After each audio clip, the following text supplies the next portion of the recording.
최소한 하나님 살아계신다라는 것에 대해서 인식하는 사람은요, 말과 행동에 대해서 조심하고 또 정말 그 영원한 하나님 나라의 백성으로서의 온전한 삶을 살아가고자 마음이 중심을 둡니다. 근데 반대로 하나님이 없다라고 생각한 사람은 그냥 보이는 대로 살아가고요.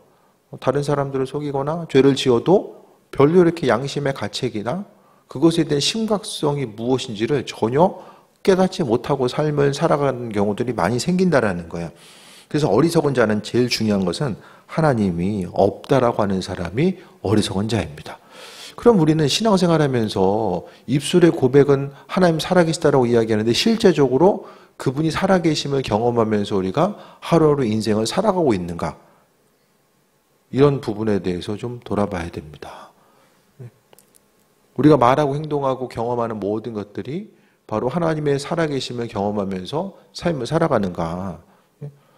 정말 주님 만날 준비에 대해서 분명히 인식하고 아버지 보시기에 부끄럼 당하지 않는 삶, 그 온전한 삶을 살아가야 됨을 이야기하거든요. 근데 하나님이 우리 함께하고 계심에도 불구하고 어리석은 자, 우리는 순간순간 지혜로운 자가 되었다가 어리석은 자도 되고 이 환경 따라서 마음이 왔다 갈 때가 있잖아요. 그런데 하나님 보시기에 온전한 삶은요, 그분을 인정하는 것이고 그분이 삶의 전 가운데 함께하고 계심을 경험하는 삶을 이야기하는 거예요. 그 주님과 교제한다라는 게, 동행한다라는 게 뭘까요? 좀 어떻게 스스로 좀 우리가 표현할 수 있을까요? 하나님 정말 살아계시구나, 내 옆에 동행하고 계시구나, 그걸 어떻게 좀 그 교제하는 삶을 뭐라고 표현할 수 있을까요? 감명 깊게 본 영화가 좀 뭐 있으세요? 권사님이 영화 안 보여줘요? 네.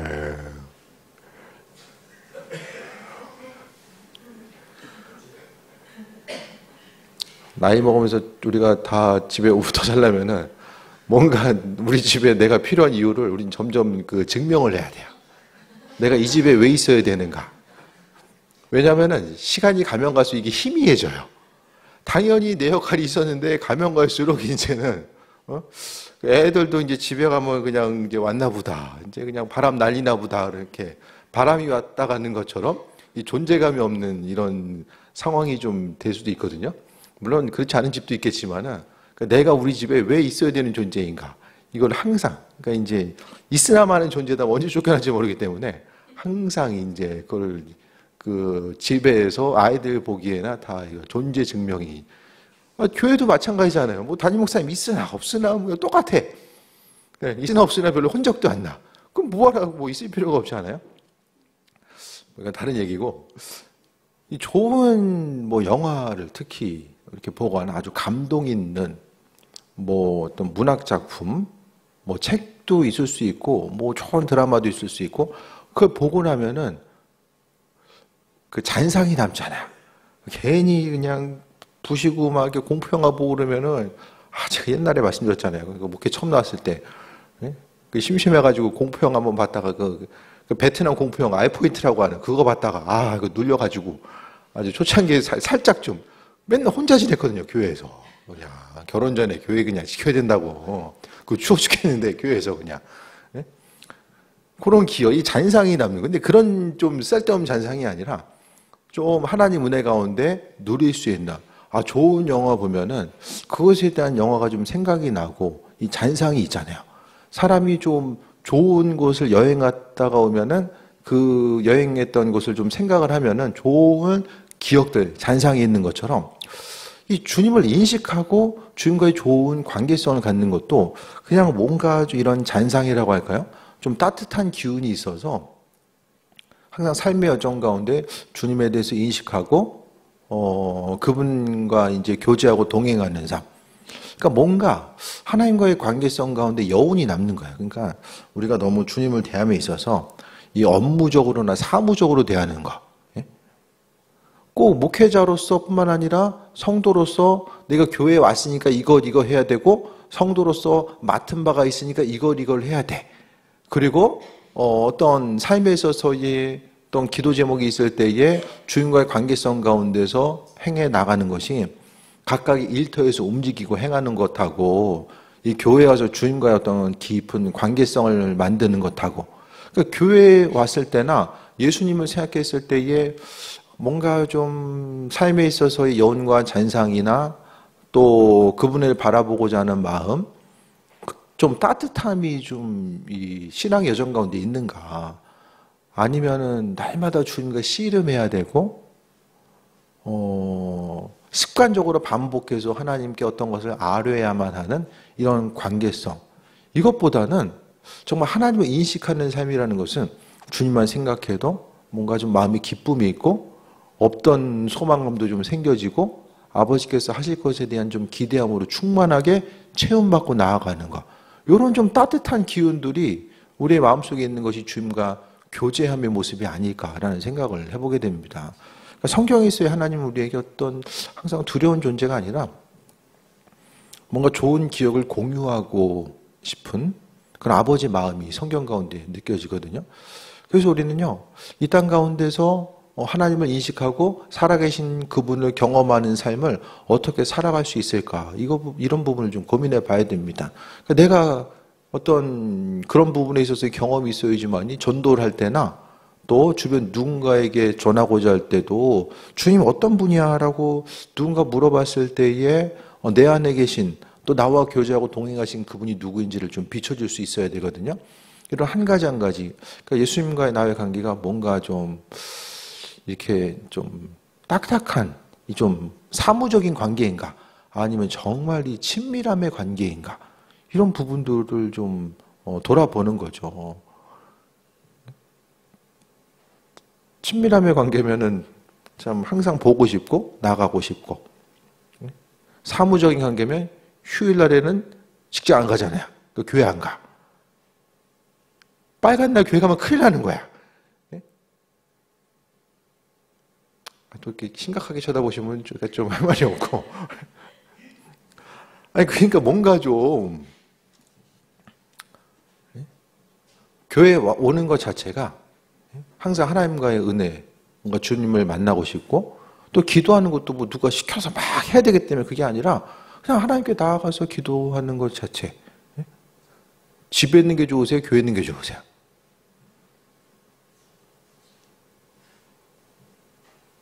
집이 좋죠? 그죠? 집에 뭐가 있길래? 교회 오는 게 좋으면은, 뭐 또 오셨냐고 좀. 얼른 집에 가시라고 제가 얘기할 텐데. 다들 보면은 이제 교회보다는 집에 있는 게 훨씬 좋은 것 같아요. 그러니까 집은 좁은 집 살아야 돼. 저처럼 좁은 집 살아야 돼.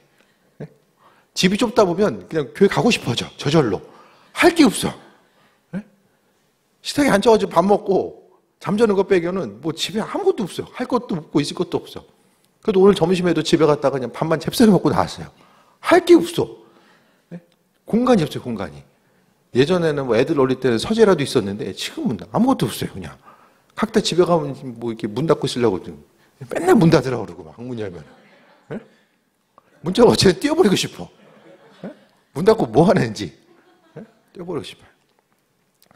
교회가 어쨌든 즐거우면, 그러니까 이전에는 정말 힘든 시기에는 교회가 있어서 좀 안식처이고, 평안함이 있고, 근데 어쨌든 요즘엔 좀 다들 집에서 먹고 살만한지 잘 안 와. 애들도 그렇고, 그렇지 않아요? 교회가 뭔가 있어서 좀 따뜻한 공간으로서 우리에게 다가오고, 주님과의 교제함의 순간. 평일날도 뭐 빨간 날 되면 아무도 찾을 수가 없어. 안 나와. 그러니까 왜 그럴까? 이런 부분을 생각했을 때에, 직장 안 가는 날이니까 교회도 안 가는 날. 이게 업무적인 관계. 지금 생각하니까 그러네. 직장 가나 교회 가나 똑같은 거야. 똑같은 일인 거야. 뭔가 해야 되는 거. 주님이 우리를 이렇게 업무적으로 대. 야, 너 이렇게 하는구나. 올해 실적이 이렇구나. 이번 달에 그렇구나. 그래서 주님이 이렇게 사무적으로 우리를 대해. 그런 것도 싫을 거란 말이에요. 그러니까 우리가 주님과의 이 관계성을 돌아봄에 있어서 항상 어리석은 자는 그 마음에 이르게 하나님이 없다라고 하는 사람. 하나님 살아계심을 인정하고 인식하는 사람은 천국 한번 딱 갔다 오면은, 교회 오지 말라고 그래도 그냥 맨날 있을 것 같아. 전도하지 말라고 그래도 그냥 알아서 전도하냐고 그냥 정말 이해하면 불살할 것 같은데. 그러니까 그게 다 하나님의 살아계심과 인도하심을 경험하는 사람들은 무엇을 해야 될지에 대해서 이제 좀 인식하고 나아가는 거죠. 근데 하나님이 없다고 생각하는 사람은요, 2절에 보면 하나님이 하늘에서 인생을 굽어 살피사 지각이 있는 자와 하나님을 찾는 자가 있는가 보려 하신지요. 하나님은 계속해서 보려고 하시거든요. 하나님은 인생을 굽어 살피신다. 굽어 살핀다. 다 보고 계신 거예요. 빨간 날 교회 가나 안 가나 이제 다 두고 보고 계신 거죠. 하나님 다 보고 계신데 그 가운데서 지각이 있는 자, 하나님을 찾는 자, 삶을 통해서 지각이 있는 사람이 바로 하나님을 찾는 자를 이야기하거든요. 그러니까 지각이 있는 자가 지혜 있는 자고요. 그 사람 지혜 있는 사람은 하나님을 항상 삶을 통해서 찾고자 하는 거예요. 그래서 주님과의 관계성이 이제 가장 기쁨으로서 다가오는 것. 사탕도 계속 먹다 보면, 단 거 계속 먹다 보면 밥 먹기 싫잖아요. 그렇죠? 그러니까 우리 인생 가운데 주님 외에 기뻐하는 것들이 너무 많아지면 이게 하기 싫어지는 것 같아요. 하지만은 삶의 여정 가운데 이 주님과의 관계성 가운데 이게 기쁨을 누리고자 하는 것이 그 의미가 무엇인지를 아는 사람들은 계속해서 주님 안에서의 참된 기쁨과 소망함을 누리면서 나아갈 수 있는 거죠. 그래서 하나님은 항상 인생을 굽어 살피신다. 우리 한 사람 한 사람에게 그 입술에 고백한 대로 사냐, 예배한 대로, 기도한 대로, 찬양하는 대로 인생을 사냐, 그렇지 않냐, 이걸 다 하나님은 눈 시퍼렇게 뜨고 다 이제 보고 계신 거죠. 그래서 3절에 보면 각기 불러가 함께 더러운 자가 되고 선을 행한 자 없으니 한 사람도 없도다. 죄인들을 바라봤을 때는 정말 하나님의 이끄심과 인도하심, 그분의 능력에 대해서 바라보는 사람이었고 많은 사람들이 죄 가운데 빠져 있는 모습들을 많이 하나님 바라보셨다는 거예요. 4절에 죄악을 행한 자들은 무지하냐? 무지하다라는 거예요. 수사의문문이거든요. 그들이 떡 먹듯이 내 백성을 먹으면서 하나님 부르지 아니한도다. 하나님을 부르지 않고 죄를 짓는 것이 하나님일 없다라고 생각하는 사람들의 특징인 거예요. 그래서 죄 가운데 있는 사람, 그 선하신 뜻과 인도하심을 바라보지 않고 삶을 살아가는 그 사람들에 대해서 하나님께서는 보고 계신다는 거죠. 그래서 우리는요, 그 하나님의 살아계심을 바라보고 또 내가 어리석은 자가 아니라는 것을 증명할 수 있어야 되거든요. 그러니까 그분의 존재감에 대해서 의식하는 거예요. 하루하루 살아가면서 하나님에 대해서 그 존재감에 대해서 의식하고 삶을 살아가는 것이 바로 지혜 있는 삶의 모습임을 이야기합니다. 그래서 날마다의 삶의 여정 가운데서도 주님께서 어떤 분이신지에 대해서 또 돌아보고 또 그분과의 관계성에 대해서 깊이 인식하고 삶을 살아가는 거예요. 5절에 보면 그들이 두려움 없는 곳에서 크게 두려워했으니 너를 대항하여 진친 그들의 뼈를 하나님이 흩으심이라. 하나님이 그들을 버리셨으므로 내가 그들에게 수치를 당하게 했도다. 그러니까 세우시는 것도 하나님이시고요. 무너뜨리는 것도 하나님께서 다 하십니다. 우리 한 사람 한 사람이요. 삶을 살아가는 것, 어떤 높은 곳에 올라가는 것도 하나님이 우리가 높은 산 계속해서 올라가려고 하면 힘들잖아요. 하나님이 살짝 들어서 그 위치에 올려놔 주시면은 아주 수월하게 올라갈 수 있게 됩니다.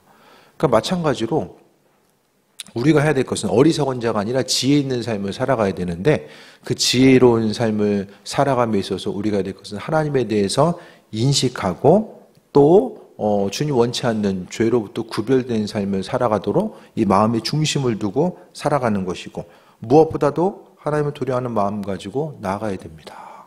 하나님을 두려워하는 마음, 그 마음들이 분명하게 마음속에 있어져야 돼요. 그 마음에 하나님 두려워하는 마음이 없으면 죄 짓는 데 빠르고요. 그게 바로 어리석은 자의 모습입니다.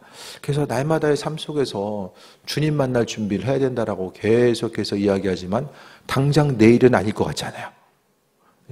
주님이 내일은 오라고 하지 아니하시고 다들 우리에게는 그래도 어느 정도의 넉넉한 시간이 있다라고 생각하거든요. 근데 오늘 죽은 사람은 어제 죽을 거라고 생각했겠어요? 아, 나 내일쯤 죽겠지? 몇 사람이야 되겠냐고요. 대부분 보면. 하루하루 우리가 삶을 살아가면서 근데 우리가 전혀 준비되어 있지 않고 삶을 살아가는 것이 얼마나 심각한 어려움으로 다가옵니까? 6절에 시온에서 이스라엘을 구원하여 줄 자 누구인가? 하나님이 자기 백성의 포로된 것을 돌이키셨을 때에 야곱이 즐거워하며 이스라엘이 기뻐하리로다. 그러니까 모든 환난과 어려움 또 고난 가운데서 건지시고 이끄시고 함께 하시는 것도 다 하나님의 방법임에 대해서 또 말씀하고 있는 거예요. 그래서 시간들이 정말 이제 빠르게, 너무나 빠르게 이제 지나가고 있고요. 이 빠르게 지나가는 시간 가운데서 하루하루의 우리의 삶의 여정은 기록이 된다는 거예요. 성경에 보면 뭐가 있죠? 행위록이 있어요, 행위록. 행위록. 이 전설이 아니라 행위록이 있다는 거예요. 우리의 행함 자체가. 하루하루의 시간들을 어떻게 보냈는가, 이런 행위록들이 있는 거죠. 그래서 하나님이 굽어 살피시는 것, 그러니까 이 천국과 지옥에 대해서 주님 앞에 서는 사람들에 대해서 이 영상이 아니라 어떤 그 간증이나 뭐 여러 가지 매체들을 통해 보면 이 주님 앞에 섰을 때 우리 지나간 삶의 세월이 이제 지나간다라고 하잖아요. 파노라마처럼. 그것이 이제 많이 이제 공통적으로 들려지는 간증이거든요.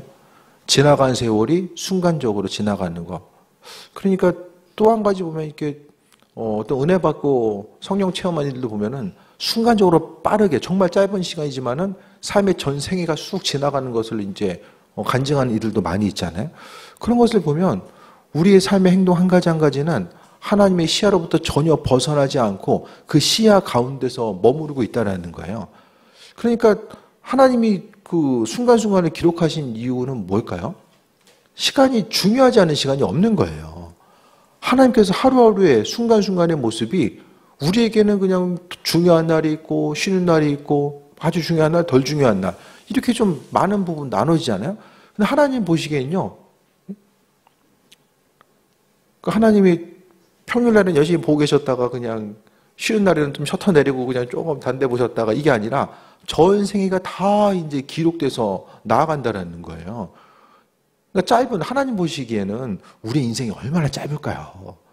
창조주 하나님의 관점에서 봤을 때에 우리가 성경에서 보면 뭐 70, 80 이야기하지만 순간순간의 시간이 인생 길다라고 이야기하는 사람이 누가 있어요? 아무도 없을걸요?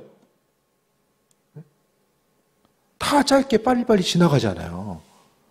그러니까 하나님 보시기엔 어떻게 생각하면은 야, 지금 저 누워있을 때가 아닌데 이게 안타까운 마음으로 우리를 보시지 않을까? 때로는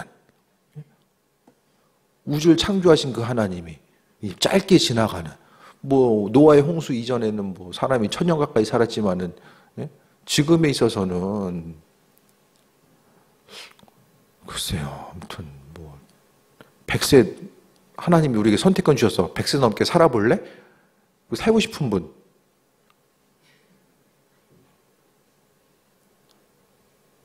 사모님밖에 안 계시네? 네. 잘 모셔야 된다, 100세 사신다니까. 네, 나는 먼저 갈 거니까. 네. 요즘 가운데서 인생 삶에 있어서 예전에는 뭐 이제 100세를 이야기함에 있어서 100세가 건강하게 100세를 살 수 있다는 이 전제 조건이 있었잖아요.